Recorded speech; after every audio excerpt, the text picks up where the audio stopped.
अवधूत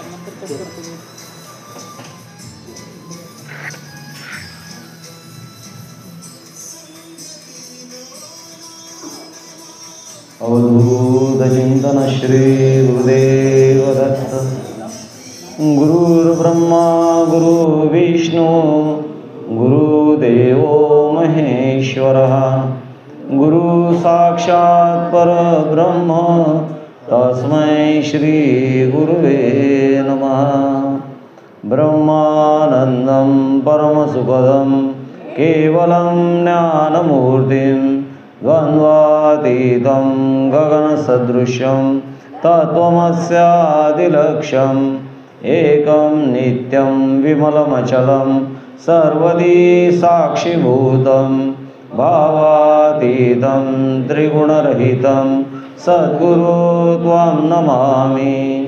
काषाय वस्त्रं करदण्डधारिणं कमण्डलु पद्मकरेण शङ्खं चक्रं गदाभूषितभूषणाढ्यं श्रीपादराजं शरणं प्रपद्ये।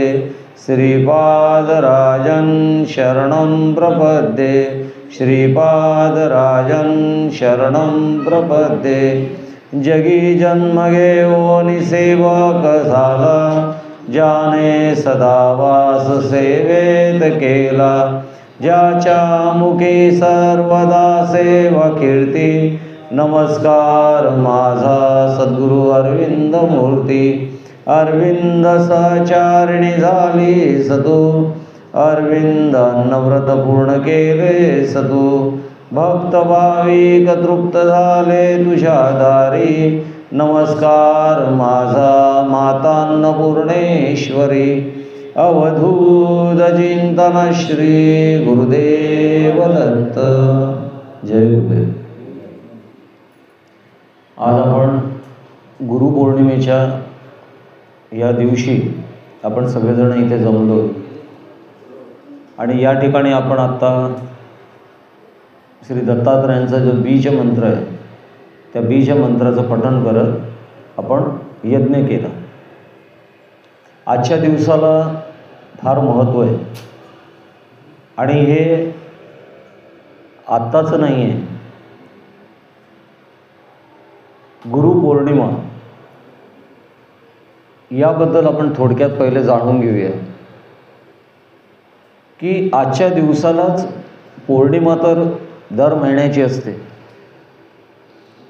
पौर्णिमा आणि अमावस्या, प्रतिपदा ते पौर्णिमा, प्रतिपदा ते परत अमावस्या, असे 15-15 दिवसाचे हे भाग केलेले आहेत। मग याच आषाढ शुद्ध पौर्णिमेलाच का महत्त्व आहे आणि यालाच गुरुपौर्णिमा का म्हणतात? इतर पौर्णिमांना गुरुपौर्णिमा का नाही म्हणत? तर ते पहिले जाणून घेऊया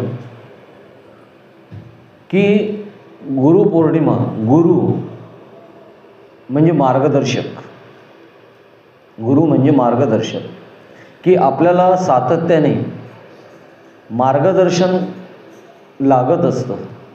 म्हणजे व्यवहारात, प्रपंचात सातत्याने मार्गदर्शन आपण कोणाचं तरी घेत असतो आणि त्या मार्गदर्शनाने पुढे पुढे आपण जात असतो। मग तसंच परमार्थ हा जो आहे त्या परमार्थामध्ये पण कोणाचं तरी मार्गदर्शन लागत असतं। त्या मार्गदर्शन असेल तर आपण परमार्थाची जी वाटचाल आहे ती चांगल्या पद्धतीने करू शकतो। ती जर नसेल तर आपण स्वतःच्या मनाने जर काही करत गेलो तर ते योग्य आहे की अयोग्य हे कळत नाही आणि त्याच्यामध्ये बराच कालावधी आपल्या जीवनातला निघून जातो। तर आजच्या दिवसालाच ही गुरुपौर्णिमा काय म्हटलं जातं? तर तुम्हाला एक माहिती आहे की या 15 दिवसामध्ये जेव्हा अमावस्या, ज्यावेळेस अमावस्येच्या दिवशी चंद्र पूर्णपणे निस्तेज असतो, तो त्यानंतर कलाकलाने तो वाढत जात प्रतिपदा, द्वितीया, तृतीया, चतुर्थी, पंचमी, षष्ठी, सप्तमी करत तो पौर्णिमेपर्यंत पूर्ण चंद्र होतो, म्हणजे पूर्ण शीतल. आणि पौर्णिमेनंतर त्याच्या कला कमी कमी होत जातात आणि कमी कमी होत अमावस्येला तो पूर्णपणे आपल्याला दिसत नाही. तर गुरु पौर्णिमा कशी आहे? तर वृद्धी आहे, वाढत जाते. आणि अमावस्या कशी आहे की जी आहे पौर्णिमेनंतर जी आलेली ती कमी कमी कमी होत जाते. म्हणून पौर्णिमेला फार महत्त्व आहे. गुरु आपल्या जीवनामध्ये काय करतात? तर गुरु आपल्या जीवनामध्ये आपली वृद्धी करतात.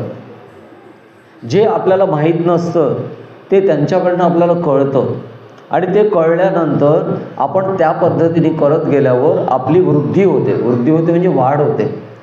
शिक्षण आपण घेतो, पहिलीमध्ये असतो तिथे जे शिकतो ते शिकल्यानंतर दुसरीमध्ये अजून वेगळं, असं करत करत, नाही तर एकदम कोणी क वगैरे शिकू शकला का? मोठे मोठे आज शब्द आपण म्हणतो, पण त्या शब्दांचा अर्थ वगैरे हे कुठे समजला? तर तो अ म्हणजे काय, ब म्हणजे काय, क म्हणजे काय, तर हे कुठेतरी शिकलो. म्हणजे सुरुवात जी राहते तिथून राहते आणि हळूहळू तो शिकत जातो. तर हे जे आहे शिकणं, ज्या माध्यमातून, ते असतं गुरुतत्व. तर पौर्णिमा हा वृद्धी होणार आहे, पहिला दुसरा तिसरा वृद्धी. तर तसे जीवनात आपले गुरु आल्यानंतर आपली वृद्धी होते, वाढ होते. आता या पौर्णिमेला फक्त गुरुपौर्णिमा का म्हणतात? इतर पौर्णिमा पण असतात ना. त्या पौर्णिमेला पण एक पौर्णिमेला महत्त्व आहे. पण आज सर्वत्र गुरुपौर्णिमा साजरी केली जाते आणि त्याला दुसरंच नाव आहे व्यासपौर्णिमा. व्यास ऋषी आपल्याला माहिती आहे की व्यासांनी विपुल असं ज्ञान हे संकलित केलं, लिखाण केलं. म्हणजे जे आपण म्हणतो ईश्वराने मानवाच्या उद्धारासाठी वेद तयार केलेत. वेद, आणि या वेदांचे जे विभाजन आहे, वेदांचं जे विभाजन आहे ते व्यासांनी केलं. जे आपण म्हणतो ना पुराणं, 18 पुराण आहेत, ते 18 पुराणं व्यासांनी लिहिलेलं आहे. महाभारत व्यासांनी लिहिलेलं आहे. म्हणजे असा कुठलाही ग्रंथ नाही आहे की ज्याला व्यासांनी अभ्यास केलेला नाही आहे, ते लोकांसमोर मांडलेलं नाही आहे. त्यामुळे व्यास जे आहे ते आज जे आपण वाचन करतो, महाभारत वाचतो, या सगळ्या गोष्टी कशासाठी आहेत? तर मानवाच्या उद्धारासाठी. मानवाच्या उद्धारासाठी. हे केव्हा केलं त्यांनी? त्यावेळेस त्यांनी केलं. आणि तेव्हापासून त्याच्या पण अगोदर होतं. म्हणजे पराशर जे होते त्यांचे पुत्र हे व्यास, पराशर ऋषी, आणि त्यांनी मुबलक प्रमाणामध्ये हे सगळं केलं. आणि त्यामुळे काय झालं की आज जे काही आपण ईश्वराबद्दल जे लिखाण आहे, ईश्वराबद्दल आपल्याला जी माहिती आहे, या सगळ्या गोष्टी व्यासांमुळे. आणि आज जे 16 संस्कार म्हटले जातात जन्मापासून मृत्यूपर्यंत, आणि मानवाची प्रगती म्हणजे मानवाचा जन्म झाल्यानंतर त्या जन्मातून त्यांनी कशा प्रकारे परमार्थ करावा हे सुद्धा व्यासांनी लिहून ठेवलेलं. तर म्हणजेच काय, समाजाला मार्गदर्शन करण्याचे जे काही तत्त्व होतं, जे काही लिखाण होतं, ते सगळं व्यासांनी केलं. आणि व्यासांनी केल्यामुळे त्यांना गुरुस्थानी मानतात. गुरुस्थानी. कारण की जेवढे गुरु आहेत त्यांच्या नंतरचे हे तत्व आहे. व्यास ऋषी हे गुरुतत्वाचे एक रूप आहेत. आणि आतापर्यंत आणि पुढे सुद्धा जे काही कोणी सांगणार आहेत ते याच तत्वातलं सांगितलं जातं, वेगळं काही नसतं. की मानवाने जन्म घेतल्यानंतर तो कशा पद्धतीने त्यांनी आपला जीवनाचा उद्धार करावा आणि कशा पद्धतीने त्याचा परमार्थ व्हावा हे सांगण्याचं प्रत्येक गुरु तेच कार्य करत असतात. म्हणून आजचा दिवस जो आहे तो गुरुपौर्णिमा म्हणून साजरा केला जातो. कारण की आजच्या दिवशीच, आजच्या या पौर्णिमेला, आषाढ शुद्ध पौर्णिमेला व्यासांचा जन्म झाला. ही व्यास पौर्णिमा.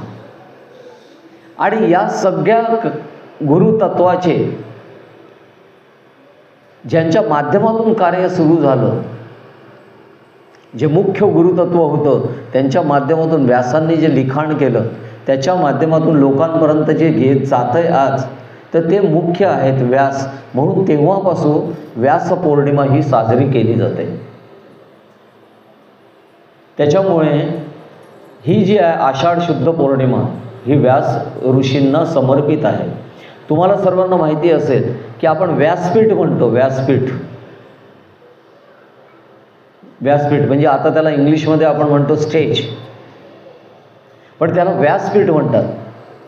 तर व्यासपीठ व्यासांचंच त्याला नाव दिलेलं आहे. कारण की तिथून बसून जो सांगत असतो, समाजाला काहीतरी देत असतो, मार्गदर्शन करत असतो, म्हणून त्याला व्यासपीठ म्हटलं जातं.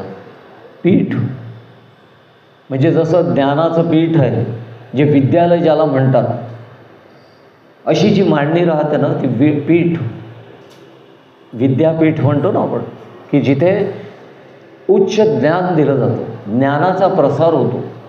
तर असं जे ठिकाणी ज्या ठिकाणी आपल्याला मार्गदर्शन मिळतं ज्यांच्याकडनं, त्या ठिकाणाला पण व्यासपीठ म्हणतात, व्यासांनाच. कारण की हे जे सगळं ज्ञान आहे हे त्यांच्यामार्फत समाजाच्या परमार्थासाठी म्हणजे समाजाच्या उन्नतीसाठी हे सगळं दिलेलं आहे. आलं का लक्षात? म्हणून व्यास पौर्णिमा, त्याला गुरुपौर्णिमा. आता हे तेव्हापासून सुरू आहे. तर मग गुरु हे जे आहे, हे गुरु ही कुठली व्यक्ती नाही आहे. गुरु ही कुठली व्यक्ती नाही आहे. गुरु हे एक तत्व आहे. त्यामुळे उत्पत्ती, स्थिती आणि लय या तिन्ही काळामध्ये जे तत्व राहणार आहे ते असतं गुरुतत्व. आलं का लक्षात? म्हणजे मागे पण ज्या गुरूंनी जन्म घेतला त्यांनी जे मार्गदर्शन केलं तेच केलं. आज सुद्धा जे मार्गदर्शन केलं जातं ते सुद्धा तेच आहे. आणि पुढे सुद्धा जे मार्गदर्शन केलं जाणार आहे तेच राहणार आहे. ते एकच मार्गदर्शन राहणार आहे. ते मार्गदर्शन म्हणजे की बाबांनो, प्रपंच करत करत या प्रपंचातून परमार्थ करा. कारण की प्रपंच हा जो आहे तो प्रपंच हा होत राहणार आहे. तो आपण केला आणि नाही केला तरी सुद्धा तो होणारच आहे. तो थांबणार नाही आहे. कारण की तो माझ्या जन्मानुजन्म कर्माचा तो आहे. आलं का लक्षात? पण हा करत असताना याच्यातनं परमार्थ कसा करायचा, तो परमार्थ कसा करायचा याचं जे मार्गदर्शन केलं जातं ते राहतात ते गुरु. म्हणजे जसं म्हटलं आहे की लहान मूल राहतं, जन्माला आल्याबरोबर त्याला जे मार्गदर्शन मिळतं ते कोणाचं मिळतं? आईचं. तर आई ही सर्वप्रथम आपली गुरु आहे. म्हणून त्या भाषेला पण आपण काय म्हणतो? मायबोली. मायबोली की आईचं जे शब्द आहे ते जे शब्द आपण म्हणतो ती आपली मायबोली.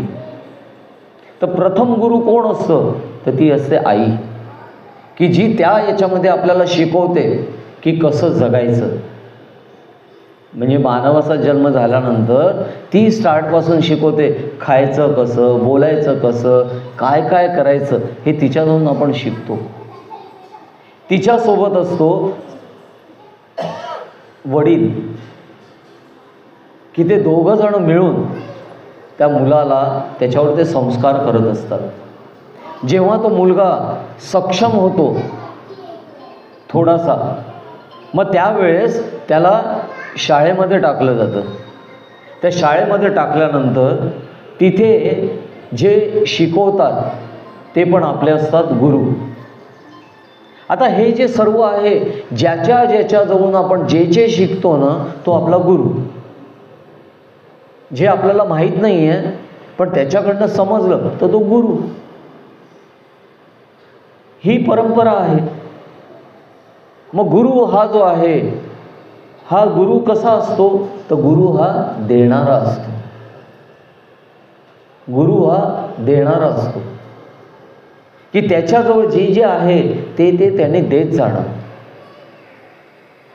आणि तेच म्हटलेलं आहे आपल्या याच्यामध्ये, देणाऱ्याने देत जावे, घेणाऱ्याने घेत जावे. देणाऱ्याने देत जावे, घेणाऱ्याने घेत जावे, घेता घेता देणाऱ्याचे हातही घ्यावे. आता याच्यावर म्हणणार तुम्ही, देणाऱ्याचे हातही घ्यावे म्हणजे हात कापून घ्यायचे की काय? तर तसं नाही आहे. आपला शब्दार्थ आणि भावार्थ, आपण शब्दांमध्ये अडकलेलो असतो पण भावार्थ हा निराळा असतो. देणाऱ्याचे हात घ्यावे म्हणजे त्याची जी वृत्ती आहे, त्याची देण्याची जी वृत्ती आहे, आपण जे शिकतोय, आपण जे शिकलो ते सुद्धा आपण दुसऱ्याला द्यायला पाहिजे. देणाऱ्याने देत जावे, घेणाऱ्याने घेत जावे, घेता घेता देणाऱ्याचे हातही घ्यावे. ते देणाऱ्याचे हात का घ्यावे, की त्या हाताच्या माध्यमातून आपण पण आपल्याजवळ जे आहे ते इतरांना देऊ. म्हणजे आपल्यात पण गुरु दडलेला आहे. प्रत्येकामध्ये गुरु दडलेला आहे. आलं का लक्षात? फक्त त्या गुरुला जागृत करणं ते काम असतं. त्याला असते साधना. ती असते साधना. आणि ती साधना ज्यांच्याकडून आपल्याला शिकते ते आपले असतात गुरु. आलं का लक्षात? त्यामुळे गुरु हा जो शब्द आहे ना, तो फक्त 2 अक्षरी आहे, गु आणि रू. पण या 2 अक्षर हा इतके मोठे आहेत ना, की हे सगळं ब्रह्मांड त्यात सामावून जाईल तरी त्या गुरुचं आपण महती सांगू शकणार नाही.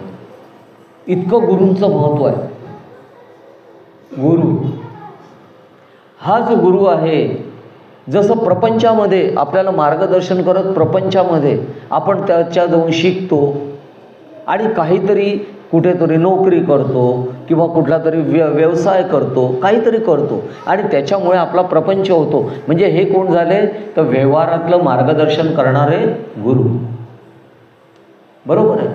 आता याच्यातनं जसं सांगितलं आहे की हे प्रपंच मी करतोय, पण हा प्रपंच करत असताना सुद्धा तो करता करता मला परमार्थ करायचा आहे.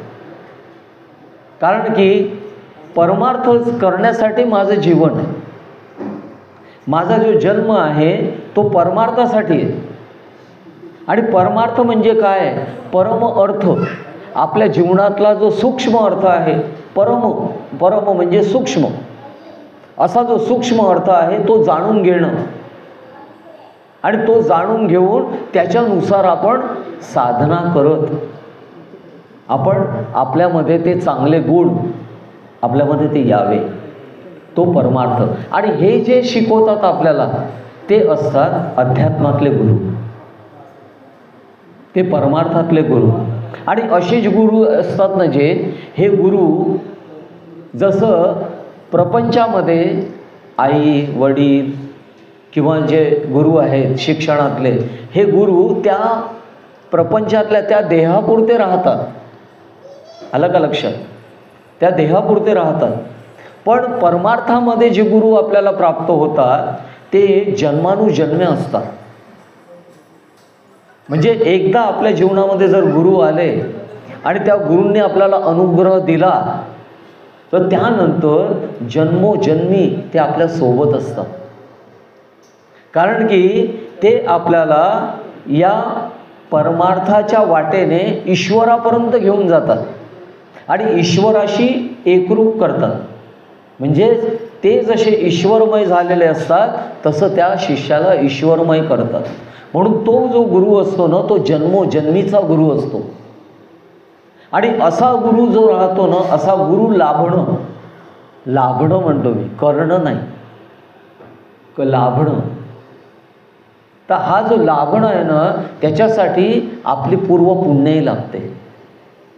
जर पूर्वपुण्याई आपल्याकडे असेल तर आपण अशा गुरूंच्या सानिध्यामध्ये, सत्संगामध्ये किंवा त्यांनी अनुग्रह देण्याच्या इतपत आपण जाऊ शकतो.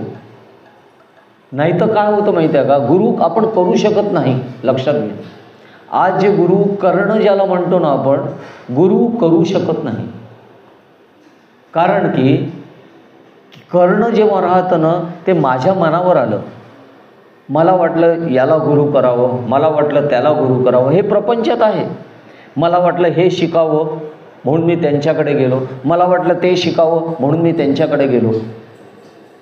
पण परमार्थ हा जो आहे तिथे आपण गुरु करू शकत नाही. तर आपण काय होऊ शकतो, आपण शिष्य होऊ शकतो.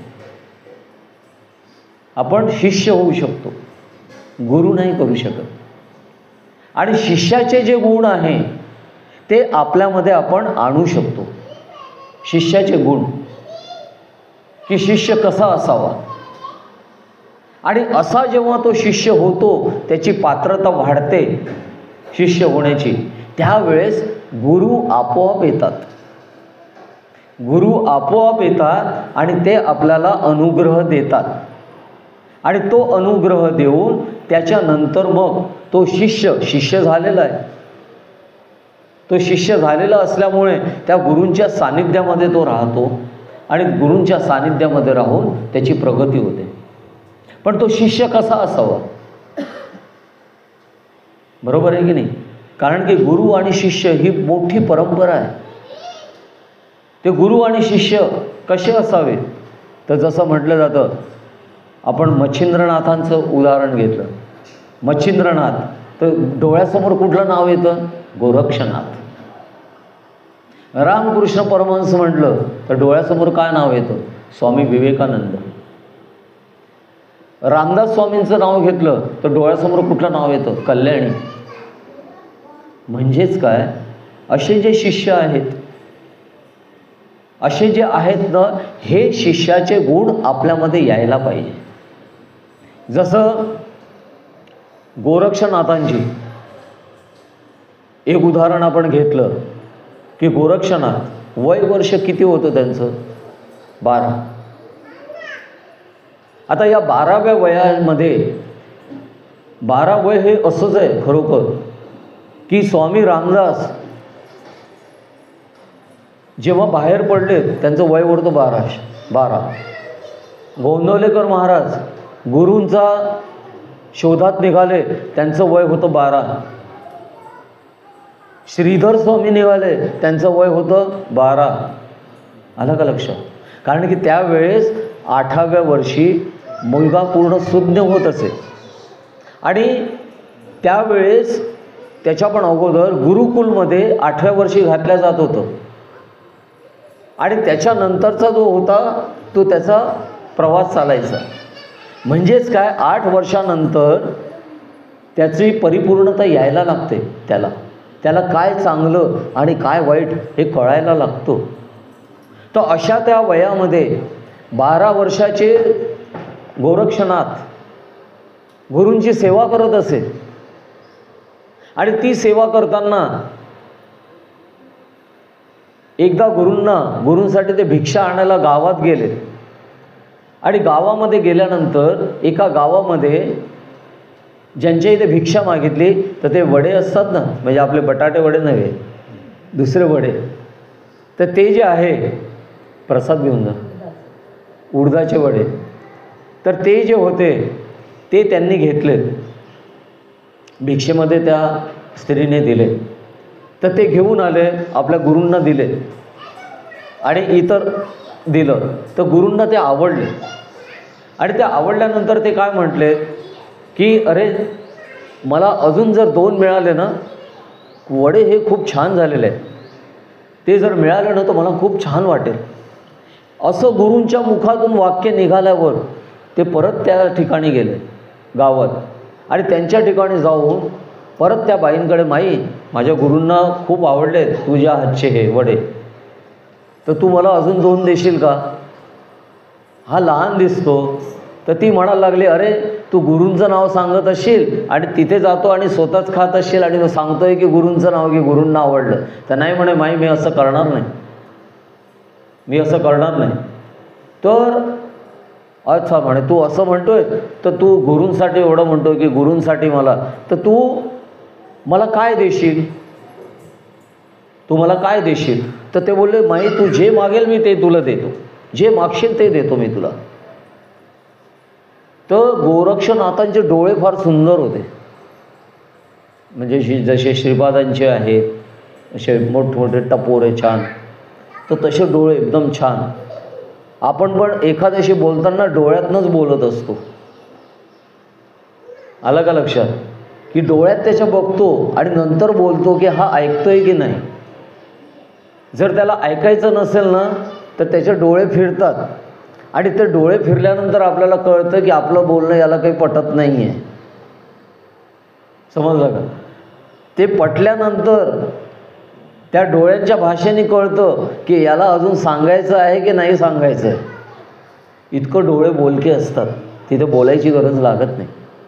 तर असे जे डोळे होते ना, ते डोळे त्या माईने सांगितले की मला तुझा 1 डोळा देशील का? तर तो बोलला 1 डोळा.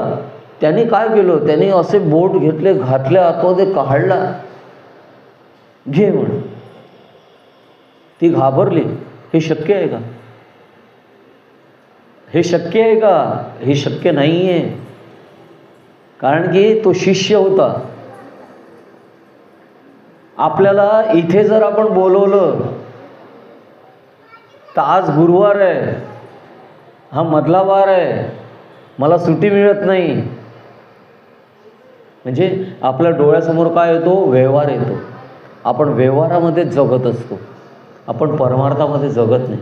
आपला जोपर्यंत स्वार्थ राहतो तोपर्यंत ते क्षेत्र आपल्यासाठी योग्य राहतं. आपला स्वार्थ संपला की ते क्षेत्र, असे आपण आतापर्यंत कितीतरी क्षेत्र फिरलेलो आहोत आणि प्रसंगानुरूप आपल्याला क्षेत्र आवडत जातात. समजलं का? त्यामुळे ते शिष्यत्व होत नाही. शिष्य म्हणजे काय की एक वेळा जो समर्पित झाला त्या गुरूंना, मग त्या गुरूंनी त्याला मारलं काय, झोडलं काय, काही केलं काय, तरी त्या गुरूंचे जो पावलं सोडत नाही तो शिष्य. बघा, ज्यांची ज्यांची प्रगती आहे झालेली, जे जे आपल्यासमोर आदर्श आहेत, त्यांचं चरित्र वाचा की त्यांनी जीवनामध्ये काय केलं आहे, म्हणून त्या पदापर्यंत गेले.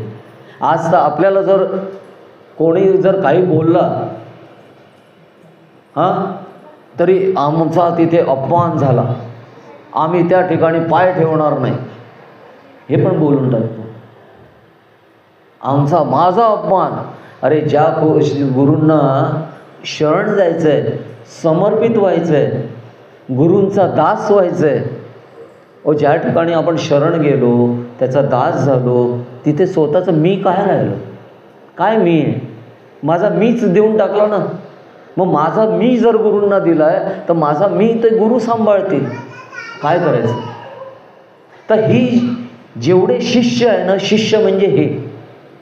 बाकी आज जे म्हटलं जातं ना आपण, हां आमचे गुरु आहेत, अरे पण शिष्य होण्याची माझी लायकी तरी आहे का? माझी पात्रता तरी आहे का? शिष्य हे नाव घेण्याची पण माझी पात्रता नाही आहे. बाकी ते तर वेगळं राहिलं सगळं.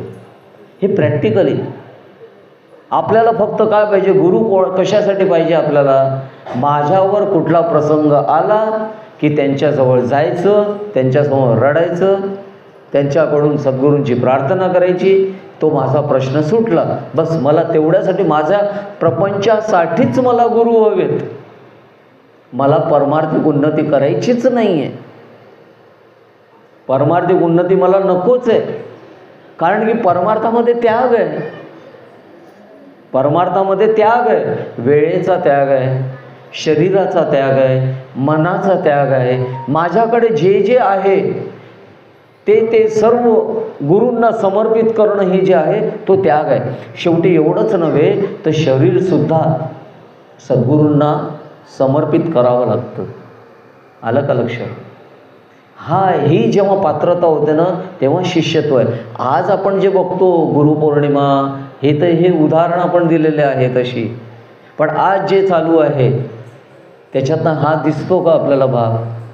बाकीच्यांचं जाऊ द्या, आपल्यामध्ये तरी इतके वर्ष आपण जगलेलो आहोत, इतके वर्ष दर गुरुपौर्णिमेला कुठेतरी गेलेलो आहोत, काहीतरी केलेलं आहे. मग माझ्यामध्ये तरी आतापर्यंत ते शिष्यत्व आलेलं आहे का? जर आलं असेल तर उत्तम, आपण योग्य मार्गावर. जर नसेल तर ठीक आहे, भूतकाळात रमायचं नाही, भविष्याचा विचार करायचा नाही, वर्तमान काळात जगायचं. तर ठीक आहे, आतापर्यंत गेलेला काळ होता, मला नाही समजला, ठीक आहे, मी आतापासून तसा होईल. कारण की गेलेलं काळ आहे. असे तर याच्या अगोदर आपले हजारो वर्ष गेलेली आहेत, हजारो वर्ष काय लाखो वर्ष गेलेली. जन्म वर्ष जाऊ द्या, जन्म तेवढी गेलेली आहे. मग ती जन्म करत करत मी आता आलो, ठीक आहे, संपलं ते संपलं. आज समजलं ना मला, तर याच्यानंतर मी वागेल तसा. आता याच्यानंतर मी शिष्यत्व होण्याचा प्रयत्न करेल. शिष्य होणं एवढं सोपं नाही आहे, खरं एवढं सोपं नाही आहे, पण म्हटलं तर एवढं कठीण पण नाही आहे. कारण की ज्या ठिकाणी आपल्याला समर्पितच करायचं आहे, मीच मला समर्पित करायचं आहे. एखाद्याने जर ठरवलं मी समर्पित केला तर संपलं. मी आणि माझेपण विसरले जयाचे मन, ही स्थिती आली की झालं शिष्यत्व. तर असे ते गोरक्षनाथ त्या ठिकाणी त्यांनी डोळा काढून दिला हातामध्ये. त्या माई ज्या होत्या घाबरल्या, त्यांना अपेक्षाच नाही असं काहीतरी घडेल. अरे कोणी गुरूंसाठी डोळा काढून देणार? अरे इथं किती सांगणार याच्यावर. आपल्या याच्यामध्ये जर बघितलं, थोडंसं आपण इथून तिथपर्यंत गेलो, तिथे जर पडलो आपण, तर तिथे मनामध्ये आपल्या येतो, अरे मी तर तिथे गेलो होतो, मग हे असं झालंच कसं, असं आपल्या मनामध्ये येतो. आपल्या मनामध्ये गुरूंबद्दल विकल्प येतो, गुरूंबद्दल आपण चर्चा करतो. का? तर हे जे आहे हे सगळं आपण शिष्य झालेलो नसतो. समजलं का? शिष्य तोच की जो पूर्णपणे गुरूंना समर्पित झाला तो शिष्य. मग अजून आपण झालेलो नाही आहे, त्याच्यामुळे आपण त्या साधनेच्या मार्गावर आहोत.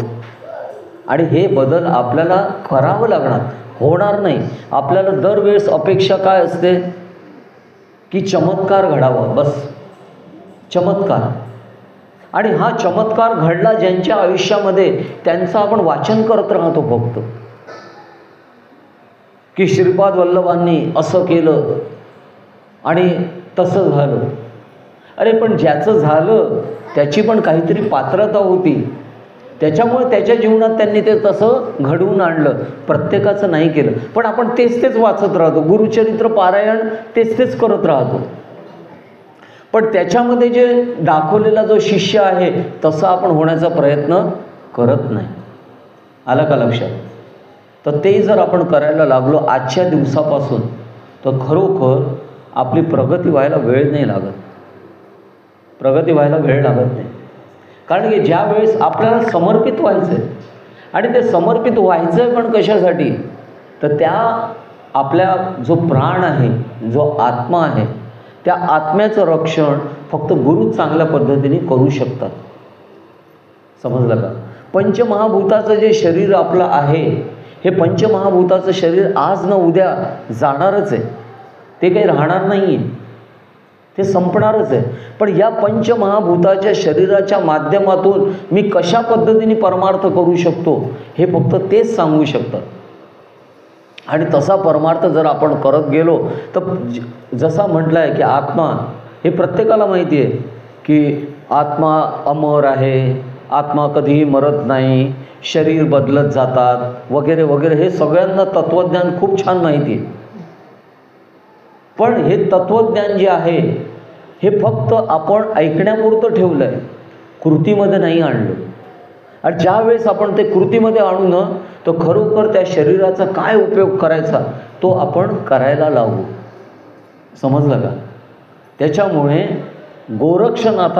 गोरक्षनाथांचा पण जन्म कसा झाला तो पण माहिती आहे ना, की ते जेव्हा याला गेले होते भ्रमंतीला मच्छिंद्रनाथ, एका स्त्रीने त्यांना भिक्षा दिली, तिला सांगितलं काय पाहिजे तुला, तर त्यावेळेस ते तिच्या घरी संतती नव्हती, तर त्यावेळेस ते सांगितले होते की तिला भस्म दिलं, घे म्हणे भस्म, तुला संतती होईल, आशीर्वाद दिला.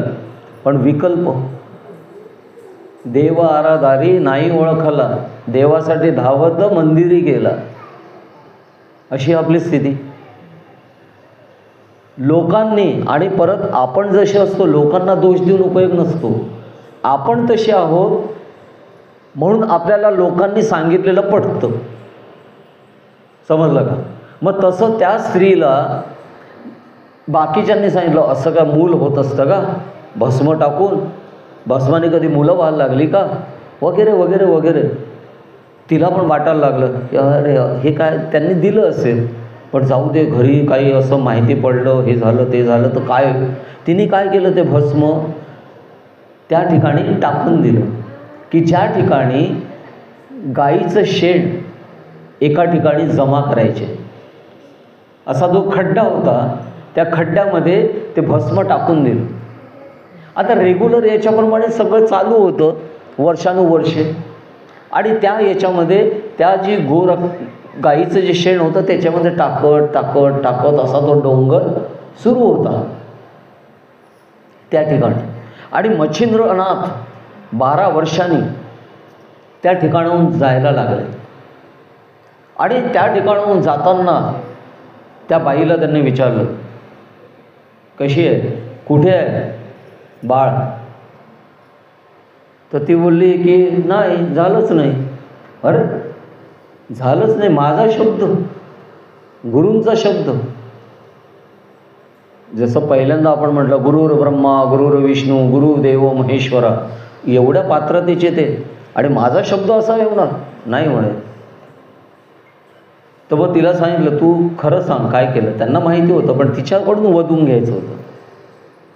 त्रिकालज्ञानी आहे, त्यांना काय राहिलं. तर म्हणे हो, तुम्ही दिलेलं जे भस्म होतं ते मी या ठिकाणी टाकलं. तर म्हणे दाखव मला कुठे टाकलं. तिला घेऊन गेले, आणि तिथे गेल्यानंतर म्हणे इथे ना, आणि मग तिथे आवाज दिला त्यांनी. गोरक्ष हे जे होतं ना, गोरक्ष नाव नाही आहे, जी गाईचं जे शेण असतं ना त्याला गौ हे म्हटलं जातं. आणि मग त्याच्यातनं तू बाहेर ये असा त्यांनी हे केलं, गोरक्ष बाहेर आव. आणि त्या याच्यातनं गोरक्षनाथ, त्या जी हे होती सगळी शेणाचं, त्याच्यातनं ते बाल रूपात 12 वर्षाचे ते बाहेर आलेत, ते गोरक्षनाथ. आणि त्यांना तेव्हा त्या सगळ्यांना जाणीव झाली की 12 वर्षाचंच तेव्हा त्यांना ते झालेले होते. मग त्यांनी सोबत त्याला नेलं, असे ते गोरक्षनाथ. नाथ संप्रदायामध्ये गोरक्षनाथांचं प्रचंड कार्य आहे, प्रचंड कार्य खूप. तुम्ही जर वाचन केलं तर तुम्हाला दिसून येईल. तर असे ते होते, ते त्यांच्यासोबत मग जायला लागले. आणि जे म्हटली ती गोष्ट तिने डोळा याने काढून दिला. ती बाईने ते अख्खं ताटच्या ताट त्याच्या हातामध्ये झोळीत टाकलं. घे बाबा, पण तू जा, तुझा मला डोळा पण नको. गोरक्षनाथ एका हातामध्ये ते घेऊन एका हातामध्ये डोळा. आपल्या गुरूंना ते दिसायला नको म्हणून त्यांनी काय केलं, परत कापडाची पट्टी इथे बांधून टाकली की त्यांना हे दिसलं आणि ते रागावले तर त्या माईला शाप देतील नाही. तर म्हणजे किती भाव आहे बघा. किती भावतो. आणि तसे ते बांधून ते आले चालत चालत त्या ठिकाणी आणि गुरूंना ते दिलं खायला त्या ठिकाणी. मग तेव्हा गुरूंनी विचारलं, काय गुरुक्षेम, काय माझ्यापासून लपवतोयस? तर म्हणत नाही, मी काही लपवत नाही, काही नाही. आणि तेव्हा गुरूंना सगळंच माहिती होतं. ही परीक्षाच होती तशी, हे परीक्षाच राहतात. तर गुरूंनी त्यांना सानिध्यात घेतलं, त्याचा डोळा घेतला, तो लावला, परत झालं, सगळं झालं, ते सगळं झालं. पण आपल्याला काय वाटतं माहिती आहे का, बाकी हा सगळा प्रवास आपल्याला नाही, गुरूंनी त्यांचा डोळा लावला म्हणजे डोळा आला. हां, तसंच माझंसुद्धा जे माझं काही झालेलं आहे, मला कॅन्सर झाला आहे, मला हे झालं आहे, मला ते झालं आहे, मला फक्त तेवढंच आठवतं आहे की माझ्या गुरूंनी फक्त माझं तेवढंच दूर करावं. मी त्यांच्यासाठी काही करणार नाही, मी त्यांना समर्पित होणार नाही, मी काही करणार नाही, पण त्यांनी माझं मात्र दूर करावं. त्यांनी त्याचं कसं केलं मी तेच वाचत राहणार. म्हणून मग गुरुचरित्राचा काय 14वा अध्यायच वाचत राहावा. 14वा अध्याय का सायनदेवांचा आहे. मग सायनदेवांचा का, तर सायनदेवांना ज्या तिथल्या राजाने जे बोलवलं होतं, तो राजा त्यांना ब्राह्मणांना हे करायचा, तर त्याच्यातनं सद्गुरूंनी त्याला वाचवलं होतं. तर मी माझ्या ऑफिसमध्ये माझा बॉस मला खूप त्रास देतो, म्हणून कोणीतरी त्याच्या सुपीक डोक्यातनं काढलं की बॉसचा त्रास होतो तर रोज 14वा अध्याय वाचावा. काय जो परमार्थासाठी आहे गुरुचरित्र, तो आपण प्रपंचासाठी करून टाकला. संतती होत नाही, हा अध्याय वाचा, हे होत नाही, ते वाचा. अरे काहीतरी परमार्थासाठी आपण ठेवायला नको की सगळ्याचाच प्रपंच करून टाकायचं. प्रपंच म्हणजे काय, भेळ, अक्षरशः भेळ सगळं. की त्या प्रपंचामधून प्रपंचातनं कोणाची तरी उन्नती झालेली आहे का? हा हो, प्रपंच मुळातच जो आहे तो प्रारब्धानी आहे. अरे आपला जन्म कधी व्हावा, आपला मृत्यू कधी व्हावा, हां त्याचप्रमाणे या जन्म मृत्यूच्या काळामध्ये ज्या घटना घडणाऱ्या आहेत त्यासुद्धा माझ्या प्रारब्धानी आहे. समजलं का? त्याच्यामुळे मला फक्त काय करायचं आहे, हे ठीक आहे, हे प्रारब्ध आहे. हे प्रारब्ध तरी काही कोणी निर्माण केलेलं नाही आहे, हे माझीच कर्म आहे. ती मला मग ती आनंदात मी भोगू. जे शरीर आहे, आपण काय करतो माहिती आहे का, की आपल्यावर एखादा प्रसंग आला ना की आपण त्या प्रसंग माझा कोणीतरी सोडवावा, माझ्यावर आलेला प्रसंग कोणीतरी दूर करावा, म्हणून आपण या महाराजांकडे, या बुवाकडे, याच्याकडे, त्याच्याकडे हे फिरत राहतो. त्यामुळे काय होतं माहिती आहे का, की तो जो व्यक्ती राहतो ना, त्या व्यक्तीकडे आपण गेलो असतो, तो आलेला नसतो. तो व्यक्ती कसा आहे, आपल्या भावनेचा फायदा घेतोय, काय करतो, काहीच नाही. कारण की आपण पण प्रपंचात, आपल्याला त्याच्याकडून पण तीच अपेक्षा, आणि तो सुद्धा त्याच अपेक्षेचा जर असेल की नाही हा आला गिऱ्हाईक माझ्याकडे, मग याचं मला जशी दृष्टी तशी सृष्टी. आलं का लक्षात? जशी दृष्टी तशी सृष्टी. आपल्या दृष्टीप्रमाणेच आपल्याला सृष्टी दिसणार आणि आपल्या कर्माप्रमाणेच आपल्याला व्यक्ती भेटणार. आलं का लक्षात? म्हणजे बघा, एक उदाहरण देण्यासाठी आपल्यावरून ठेवा, आपण जसे आहोत ना तसे आपले मित्र आहेत. आलं का लक्षात? आपण जसे आहोत ना तसे आपले मित्र आहेत. म्हणजे आपल्या कंपनीमध्ये पण जरी 10 जण असतील तरी ते 10 जण आपले मित्र नसतात. आपल्या विचारांशी ज्याचे विचार जुळतात असे आपले ते 10तले 2 जण मित्र असतात. बरोबर? मग एखादा समजा वाईट मार्गातला असेल तर त्याचे मित्र कसे राहणार? वाईट याच्यात राहणार. एखादा चांगला मार्गातला असेल तर त्याचे मित्र कसे राहणार?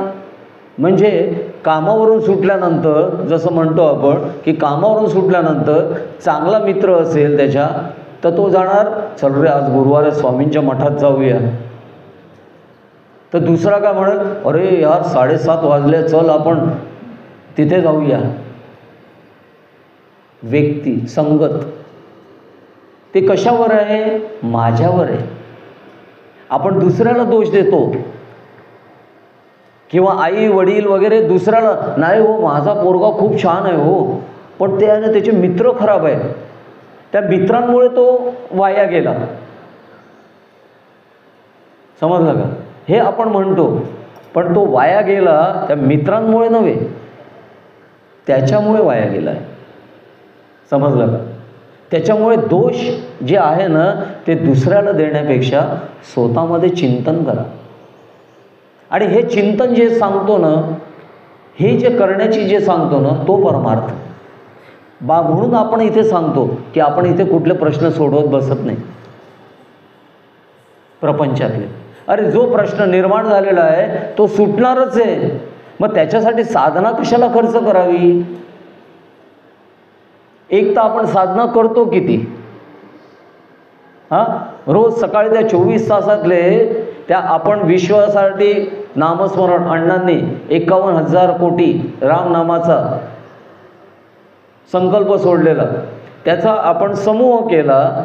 त्या समूहामध्ये आपले सेवेकरीच नामस्मरण टाकत नाही, म्हणजे करतच नाही. करतच नाही ना. केलं असतं तर टाकलं असतं ना 15 मिनटं तरी.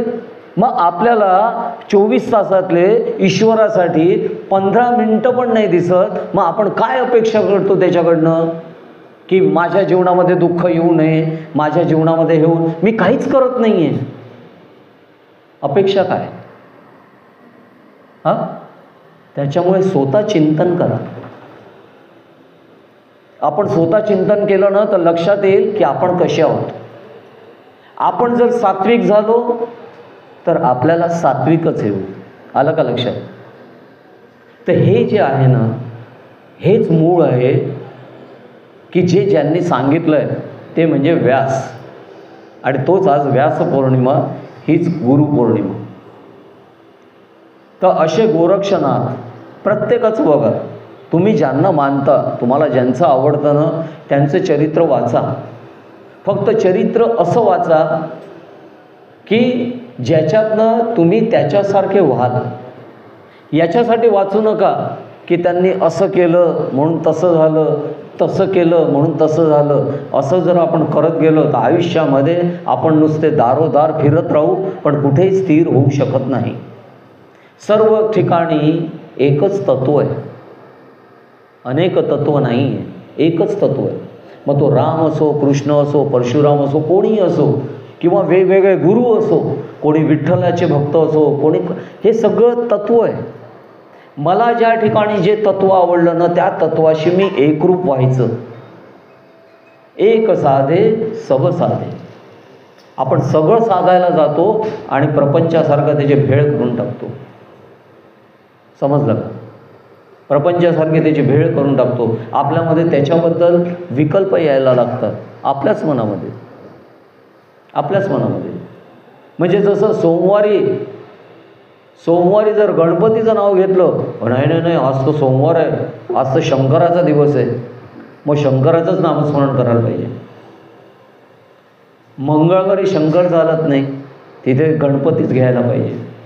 बुधवारी विठ्ठलच पाहिजे, गुरुवारी दत्तात्रय महाराजच पाहिजे, शुक्रवारी देवीचं करायला पाहिजे, शनिवारी मारुतीचं करायला पाहिजे आणि रविवारी स्वतःचंच करायला पाहिजे. अशी आपली स्थिती आहे. एवढं आपण याच्यात भरकटलेले आहोत. काय स्थिरता आहे? काही स्थिरता आहे का आयुष्यामध्ये? काही नाही आहे. जर आपल्याला खरोखर स्थिर व्हायचं आहे, आपल्या जीवनामध्ये खरोखर आपल्याला आनंद घ्यायचा आहे, तर कुठेतरी एका ठिकाणी स्थिर व्हा. आणि मग बघा की खरोखर आपल्या जीवनामध्ये आजपर्यंत जो आपल्याला आनंद नाही मिळाला, आनंद शब्दच नाही आपल्याकडे, आपण सुखालाच आनंद म्हणतो. आनंद तर हा फार पुढचा आहे. सुखालाच आपण समजतो सुख, की ज्याचा दुसरा अर्थ आहे दुःख, त्यालाच आपण समजतो आणि आपल्याला सुखच पाहिजे. आनंद ही अवस्था आहे, आनंद ही अवस्था आहे की त्या अवस्थेला गेल्यानंतर मग तो परत खाली येत नाही. आपण एवढंसं केल्यानंतर आपल्याला वाटतं की ईश्वराने माझं सगळं दूर करावं. या संतांचं जर जीवन बघितलं तर आपण बघा, इतकं ते 24 तास सेवेत होते, 24 तास नामात होते, 24 तास सगळ्या ह्याच्यात होते, पण स्वामी लंगोटीवरच होते. गजानन महाराज पण तसेच होते. गोंदवलेकर महाराज प्रपंचात असून त्यांनी पूर्ण हे झाले. म्हणजे यांच्याजवळ असं भौतिक काय होतं जे मला वाटतं की मी देवाचं केल्यावर मला भौतिक मिळावं. माझं घर व्हायला पाहिजे, माझं दार व्हायला पाहिजे, माझं म्हणजे माझी लग्न झालं नसेल तर लग्न व्हायला पाहिजे, लग्न झालं तर संतती व्हायला पाहिजे, संतती झाला तर ती योग्य व्हायला पाहिजे, संतती एकदम चांगली व्हायला पाहिजे. चांगली म्हणजे तशी चांगली नव्हे, ईश्वराच्या याने चांगली म्हणजे काय माहिती आहे का, ती चांगली अशा याने ती शिकून ही व्हायला पाहिजे. आणि त्यांनी आम्हाला वृद्धाश्रमात पाठवता कामा नये. आलं का लक्षात? पण त्याच्यावर जे आपण संस्कार, चांगलं हा आपल्याला काय वाटतं, त्याने फक्त शिकावं आणि मोठा व्हावा, चांगली नोकरी व्हावी, इंजिनियर डॉक्टर हे ते व्हावा, मोठा व्हावा. एक आहे आपण याच्यामध्ये एक व्यक्ती आहे, त्याला 3 मुलं होती. त्या 3 मुलांमध्ये त्यांनी 3ही मुलांना शिकवलं भरपूर, पण त्याच्यातली जी 2 मुलं होती ना ती झाली डॉक्टर, इंजिनियर झाली, मोठी चांगली झाली, आणि त्यांना बाहेर पाठवून दिलं बाहेरच्या ह्याच्यामध्ये. आणि 3रा जो मुलगा होता तो मुलगा मात्र नम्र होता, तो त्यांच्याजवळच होता, त्यांचंच हे करायचं. कारण की त्याला प्रत्येकाची एक पुण्य राहतं ना, त्याला आईवडिलांची ती सेवा माहिती होती, सगळ्या गोष्टी होत्या, तो करत होता. पण त्या वडिलांचा जो होता ना त्याच्यावर राग होता.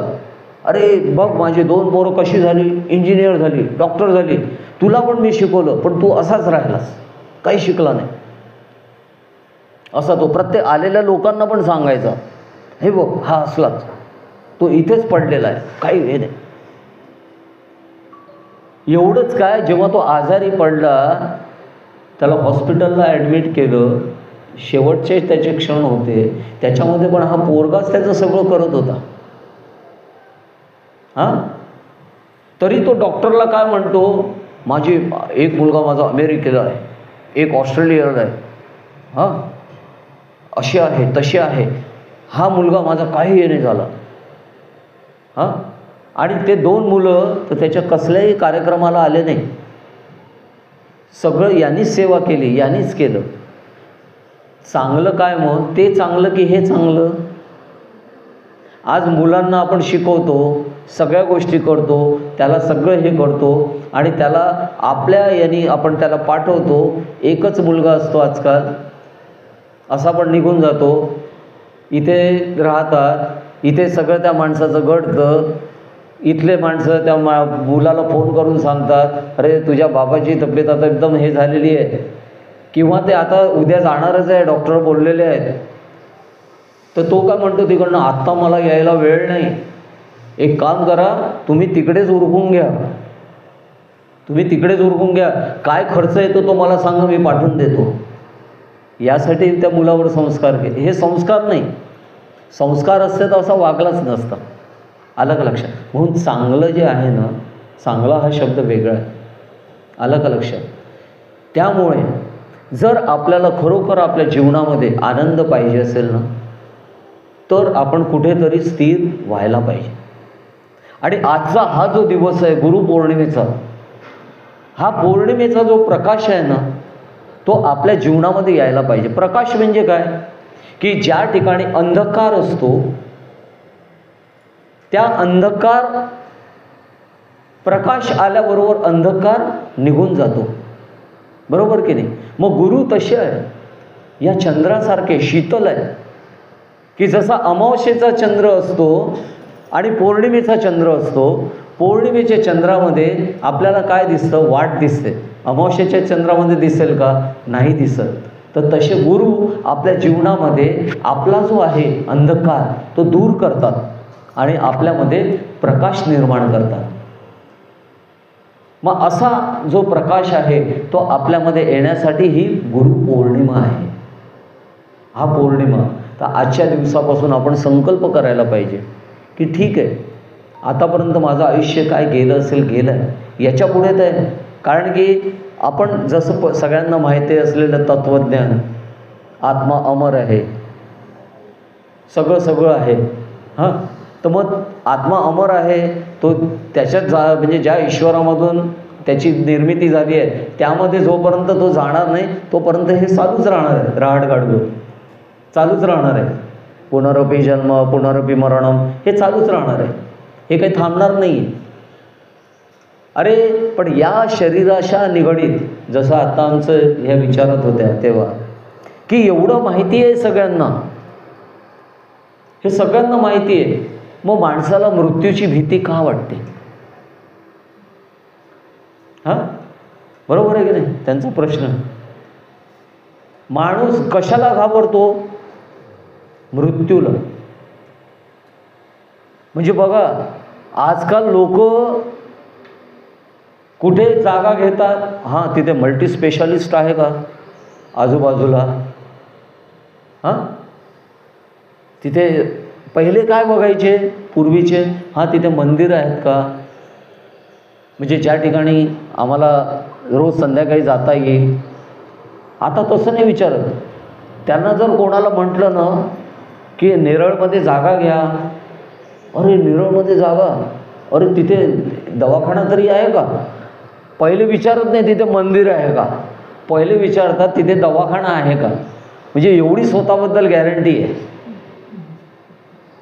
हां, आणि तेवढं झाल्यानंतर पण तो त्या स्थितीला राहिल्यानंतर त्याच्या मनामध्ये पहिले येतं, त्याचा समजा श्वास लागायला लागला, ते व्हायला लागलं की तो घरच्या लोकांवर बोंबलायला लागतो. पहिले मला डॉक्टरकडे घेऊन जा, दवाखान्यात घेऊन जा, मला जगायचं आहे, मला जगायचं आहे.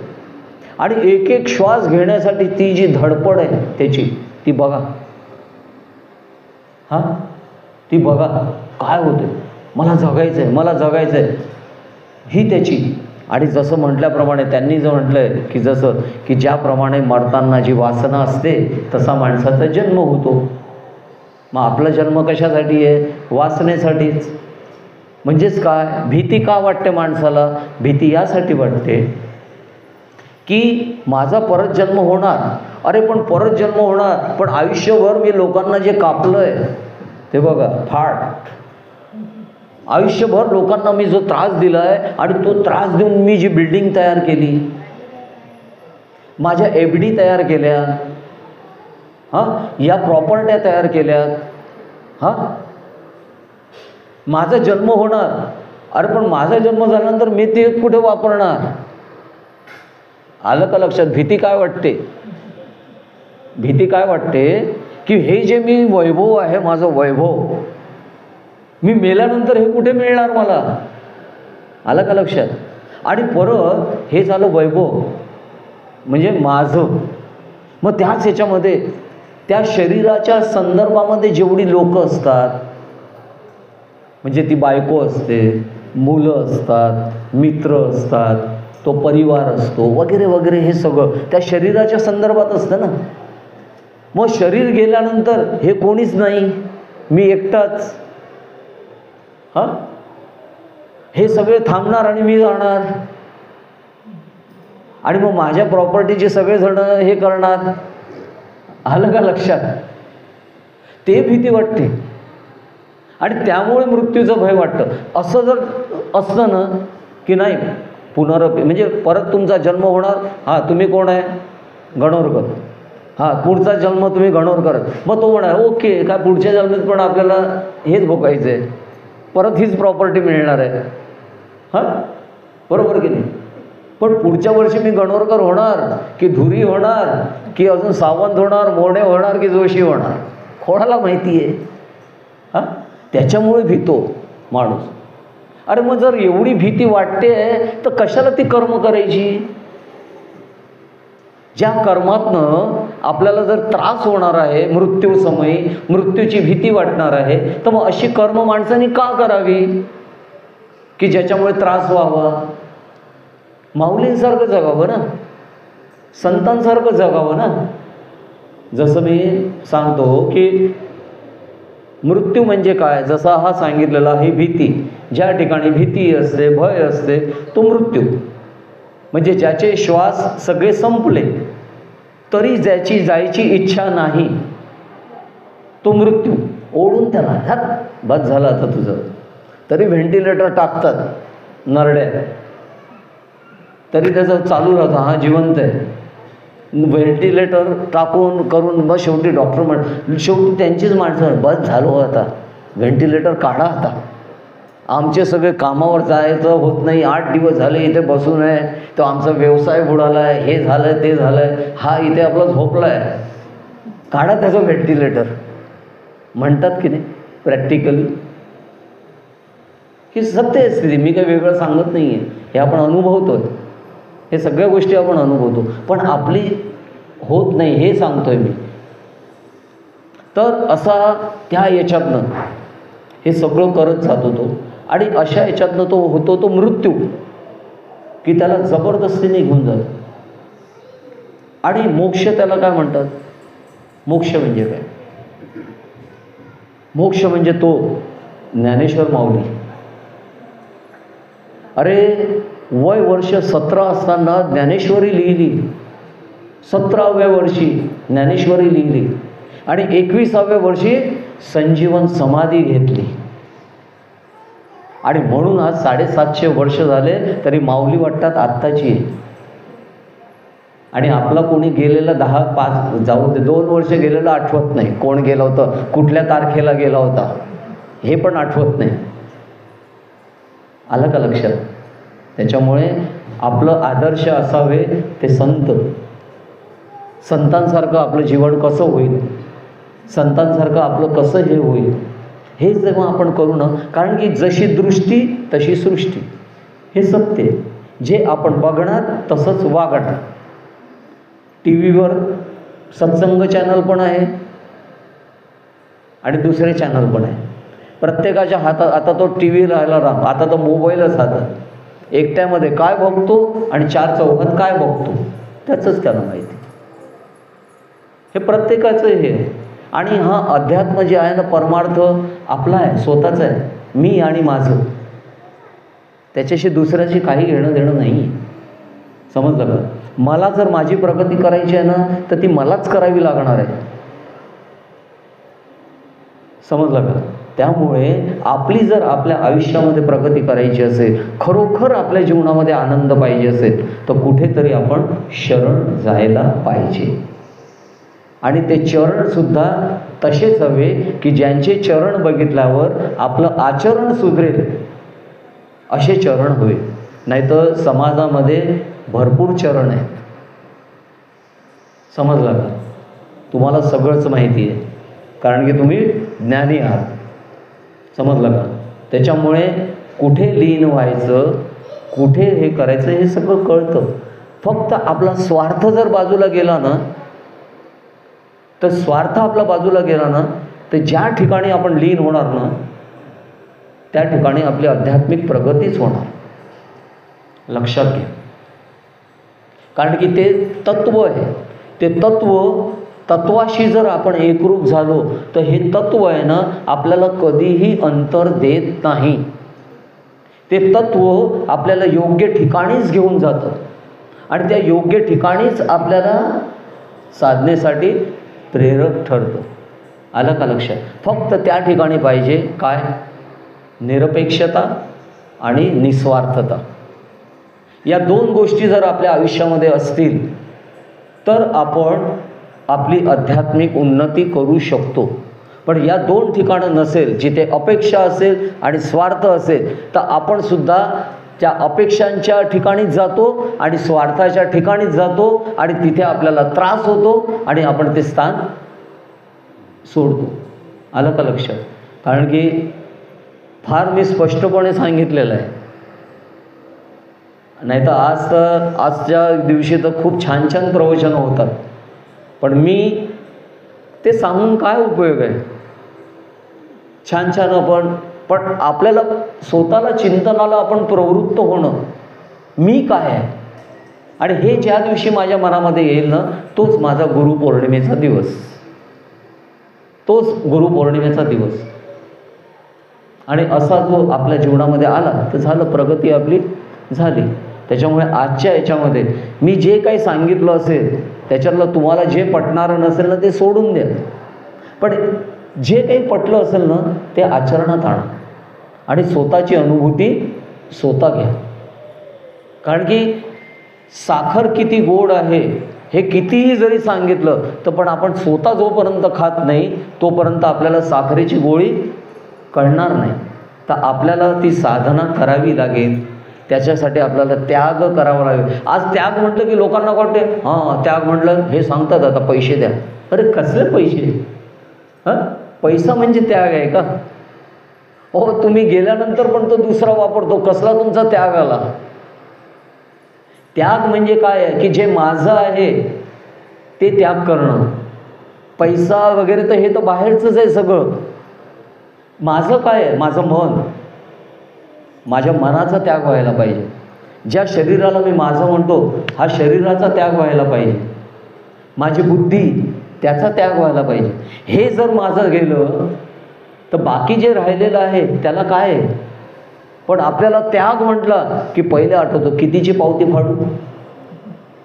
म्हणजे मी कितीची पावती फाडल्यानंतर माझा कुठला प्रश्न सुटेल? परत त्या प्रश्नाअंतर्गतच. तर त्याच्यातनं बाहेर या. त्याच्यातनं जोपर्यंत आपण बाहेर नाही येणार ना तोपर्यंत खरं सांगतो हे जसं चाललेलं आहे ना तसंच पुढे पण चालेल. काय थांबणार नाही कोणासाठी, चालतच राहणार आहे. जशी आतापर्यंत कोणाची 20 गेली, 25 गेली, कोणाची 50 गेली, कोणाची 80 पण गेली. बरोबर आहे की नाही? त्याच्यामुळे पुढे पण जातील. हे काही थांबणार नाही आहे. जग कोणासाठी थांबत नाही. आपल्या घरातला माणूस जरी गेला तरीसुद्धा किती वेळ घरात ठेवतो? कितीही जरी तो असला तरी किती वेळ ठेवतो घरात त्याला?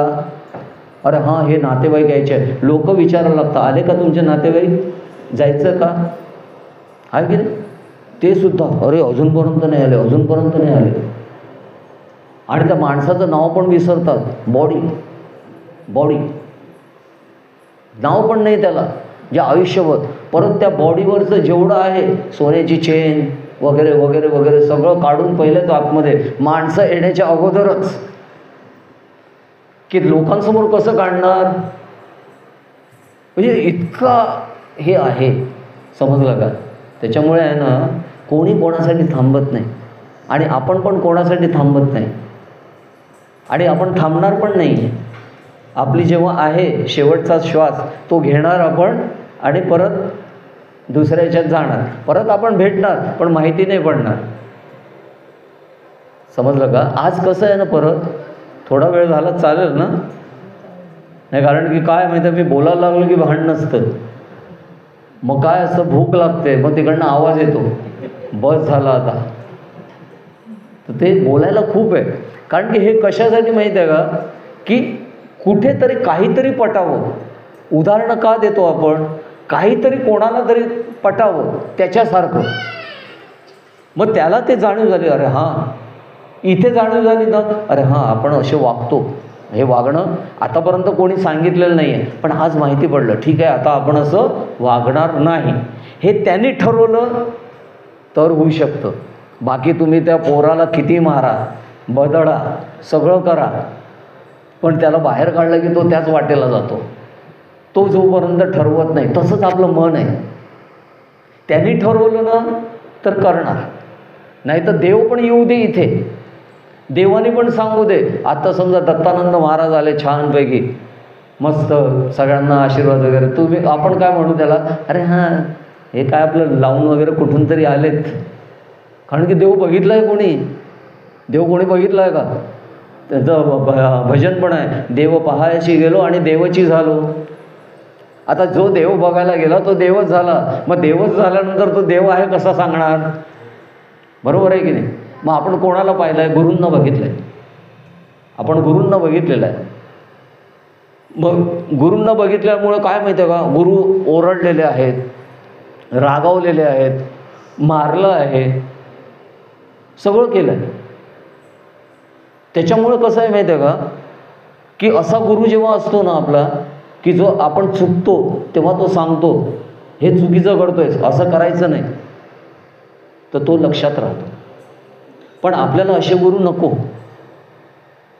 आपल्याला कसे गुरु पाहिजे? फोटोतले गुरु पाहिजे, मूर्तीतले गुरु पाहिजे. बरोबर की नाही? की ते फोटोतनं काही बोलतच नाही, कसे टिळे लाव, असे लाव, असे लाव, तसे लाव. काही काही लोक तर किती टिळे लावतात, बापरे, तेवढं त्यांनी कधी लावलेलं पण नसतात, आहे की नाही? स्वतःच्या मनानेच तो करत राहतो सगळं. हां, आज असं वाटतं स्वतःच्या मनाने, आज असं वाटतं तशा, असं बऱ्याच गोष्टी आहे की त्या स्वतःच्या मनाने करतात. आता जसं त्याचं एखाद्यावर श्रद्धा राहते, तर त्याला कळत नाही, तो श्रद्धेपोटी का म्हणतो, माझं एखादं प्रॉडक्ट आहे, त्या प्रॉडक्टवर माझ्या गुरूंचं नाव किंवा त्या माझ्या देवाचं नाव, म्हणून ते मागे त्या तंबाखूची पुडी, त्या तंबाखाच्या पुडीला ओम, अरे ओम तंबाखूची पुडी, त्याचा असेल की नाही मी हिंदू आहे, म्हणजे मी माझ्या प्रचार प्रसार करतो, लोक काय करतात त्याची, कुठे काय सगळं करतात, आणि त्याच्यातनं कुठला त्याला ओंकाराचा भास होतो, आणि ती झाल्यानंतर ती पुडी कुठे जाऊन पडते, म्हणजे तो ओम कुठे जातो, जो ब्रह्मांडाचा आपण म्हटलेला आहे, ज्याच्यातनं सगळं निर्माण झालेलं आहे, त्या निर्माणामध्येच त्या ओमला परत टाकून देतो. असेच प्रत्येक गोष्टीत भावना आपण स्वतःच्या मनाने ना, मला वाटलं मी केलं. तसेच त्या दुकानांवर नावं, साई दरबार, त्या बारमध्ये काय चालतं ते सांगितलं साईंनी. म्हणजे कुठे आपण बुद्धीचा वापर करावा. पण हे जर कोणी सांगणारं असेल की नाही, समजा त्याच्या जीवनात गुरु असेल, तर तो असं नाव ठेवणार का? हे असे कर्म करणार का? नाही करणार ना, कारण की त्याला योग्य सांगतील. म्हणून जीवनामध्ये कोणीतरी सांगणारा पाहिजे. आणि सांगणारा कोण पाहिजे?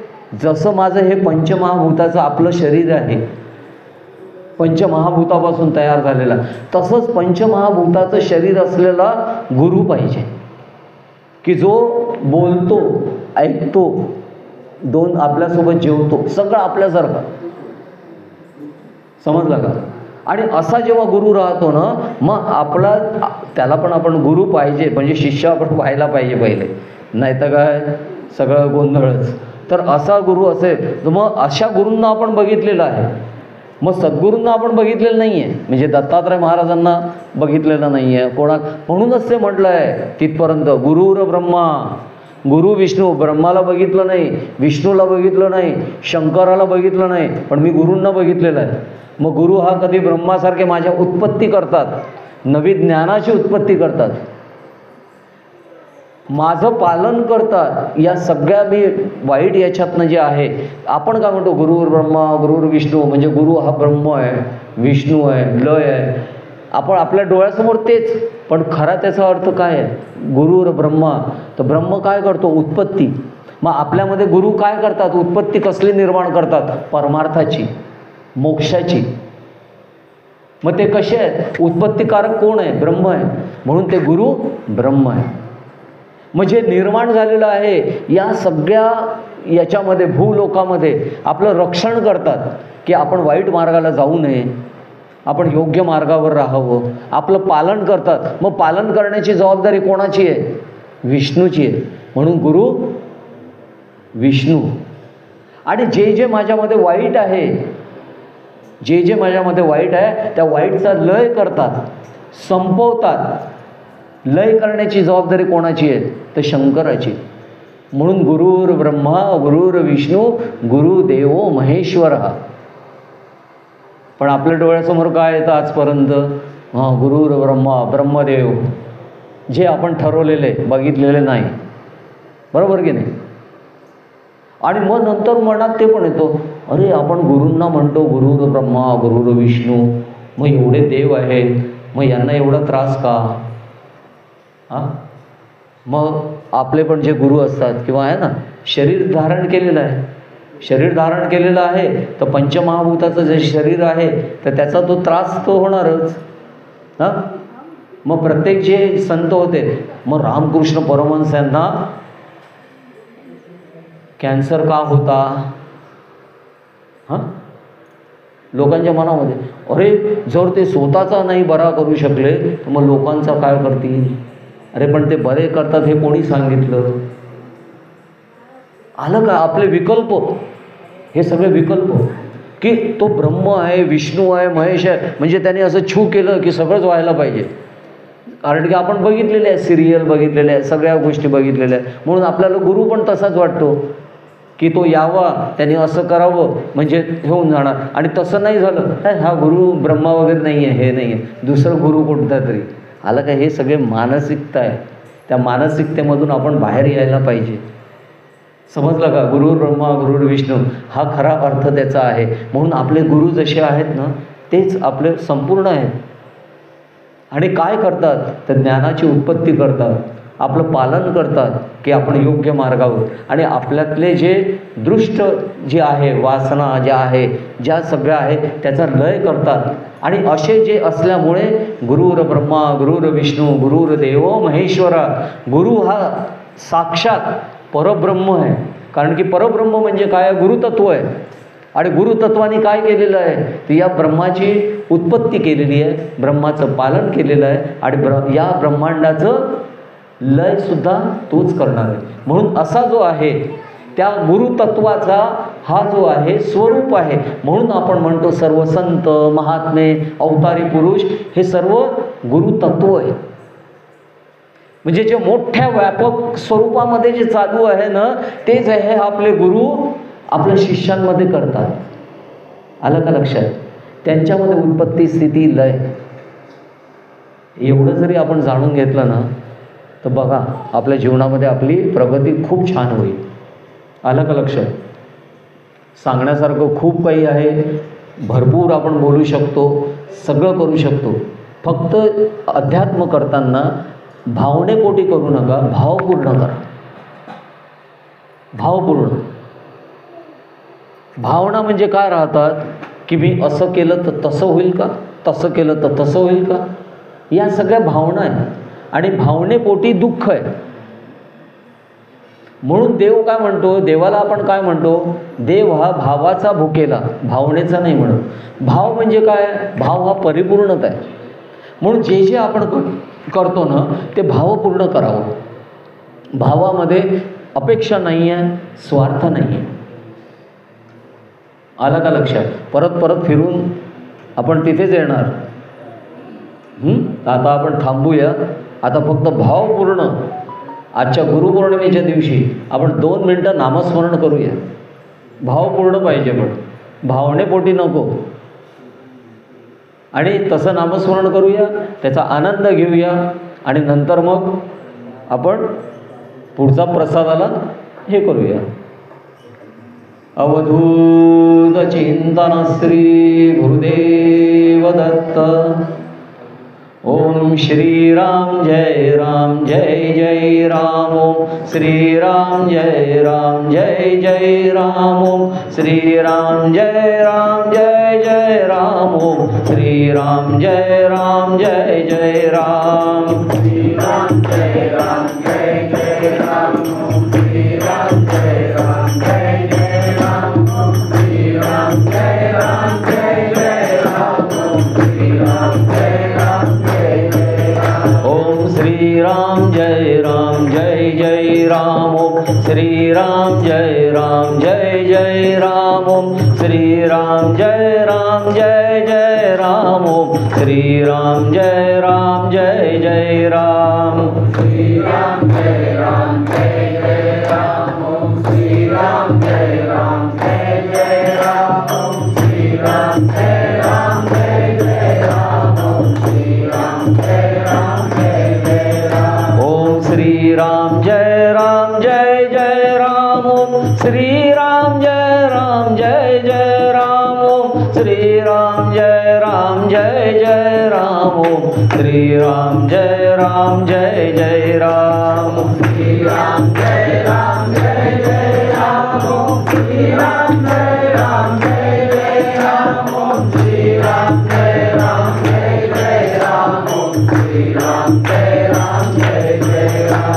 श्री राम जय जय राम ओम श्री राम जय राम ओम श्री राम जय जय राम ओम श्री राम जय जय राम श्री राम जय राम ओम श्री राम जय जय राम ओम श्री राम जय जय राम ओम श्री राम जय जय राम ओम श्री राम जय जय राम ओम श्री राम जय जय राम ओम श्री राम जय जय राम ओम श्री राम जय जय राम श्री राम जय जय राम ओम श्री राम जय जय राम ओम श्री राम जय जय राम ओम श्री राम जय जय राम ओम श्री राम जय जय राम ओम श्री राम जय जय राम ओम श्री राम जय जय राम ओम श्री राम जय जय राम श्री राम जय जय राम ओम श्री राम जय जय राम ओम श्री राम जय जय राम ओम श्री राम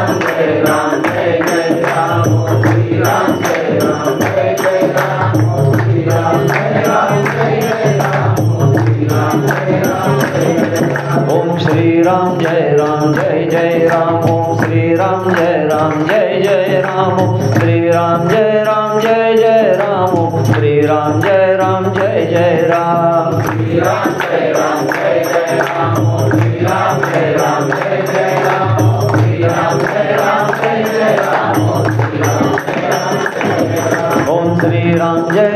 जय राम ओम श्री राम जय जय राम ओम श्री राम जय जय राम ओम श्री राम जय जय राम ओम श्री राम जय जय राम श्री राम जय जय राम ओम श्री राम जय जय राम ओम श्री राम जय जय राम ओम श्री राम जय जय राम ओम श्री राम जय जय राम ओम श्री राम जय जय राम ओम श्री राम जय जय राम ओम श्री राम जय जय राम श्री राम जय जय राम ओम श्री राम जय जय राम ओम श्री राम जय जय राम ओम श्री राम जय जय राम ओम श्री राम जय जय राम ओम श्री राम जय जय राम ओम श्री राम जय जय राम ओम श्री राम जय जय राम श्री राम जय जय राम ओम श्री राम जय जय राम ओम श्री राम जय जय राम ओम श्री राम जय जय राम ओम श्री राम जय जय राम ओम श्री राम जय जय राम ओम श्री राम जय जय राम ओम श्री राम जय जय राम श्री राम जय जय राम ओम श्री राम जय जय राम ओम श्री राम जय जय राम ओम श्री राम जय जय राम ओम श्री राम जय जय राम ओम श्री राम जय जय राम श्री राम जय जय राम ओम श्री राम जय जय राम आनंद गंध सच्चिदानंद पूर्ण ब्रह्म परमात्मा पुरुषोत्तम सब संतन की जय जय जय सद्गुरु समर्थ भक्त प्रतिपालक आनंद कोटि निवासी परम पूज्य सद्गुरु सेवक श्री अरविंद काका की जय अन्नपूर्णा माता की जय अवधूत